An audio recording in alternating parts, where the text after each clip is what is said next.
There's a question I get asked pretty frequently, and last week I answered it differently than I typically do, and I really liked the answer, so I wanted to share it here. And the question was this: how do you listen to others effectively? And usually I say things like, well, you have to listen to the words and the emotion behind them. And I share skills like acknowledging, validating, and reflecting. And this time, without even thinking, when the question was posed, I said something different. I said, to listen to others effectively, you first have to listen to yourself. And you have to cultivate an environment where that kind of listening is possible. And let me break that down. I believe that the biggest barrier to listening to others is us. When others are speaking, we can be thinking about that email we didn't send, or the meeting we have coming up at 3, or we can even be thinking about how we want to respond, how what they're saying is wrong, or what we would do differently. And the key is, all of that noise clouds our ability to be present with that other person.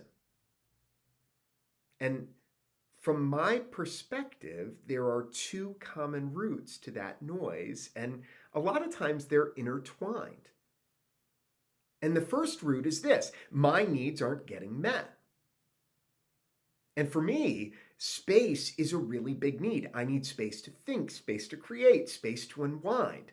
And if I get into a position where I've allowed my space to disappear, all of a sudden, everyone I'm talking to is an idiot. And everything they say tends to piss me off. And it's not that they're doing or saying anything wrong.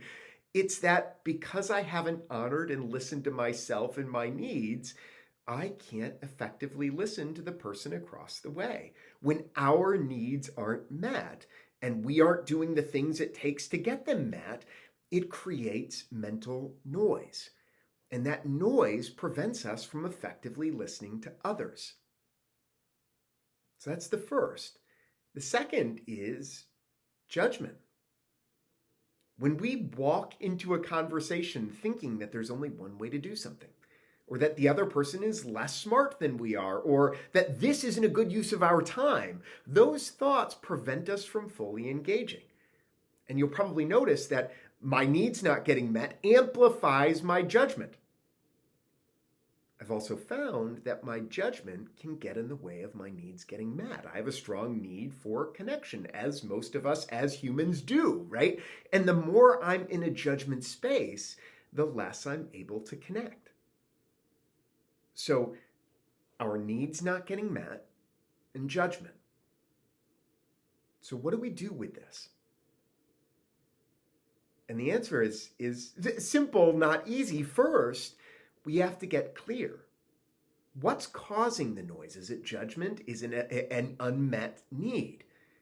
And getting clear is getting still and listening. I like to think of our minds like that one friend that you've got that's always there for you, but can be a bit dramatic at times, right?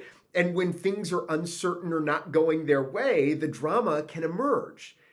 And we have a couple of ways that we can respond to that drama, right? We can say, shut up and get over it. And sometimes that'll work for a little while, but whatever they're worried about, if it doesn't just go away, it tends to fester behind closed doors. And the other thing that we can do when that friend that's always there for us, but is a bit dramatic, when they come to us and they share whatever they're worried about, we can listen, we can acknowledge and get curious. Yeah, it makes sense there's some frustration if you didn't get your 30 minutes of space, Brandon, because your call went long. What do you really want right now? And it's in getting curious with ourselves that we can start to turn down the volume of that noise, whether it's an unmet need or a judgment. And when we turn down the noise, we can be more present for the people around us. So let's focus some of our listening powers on ourselves, because our listening to others gets exponentially better when we're honoring us. I'm curious as to what comes up for you as you hear this.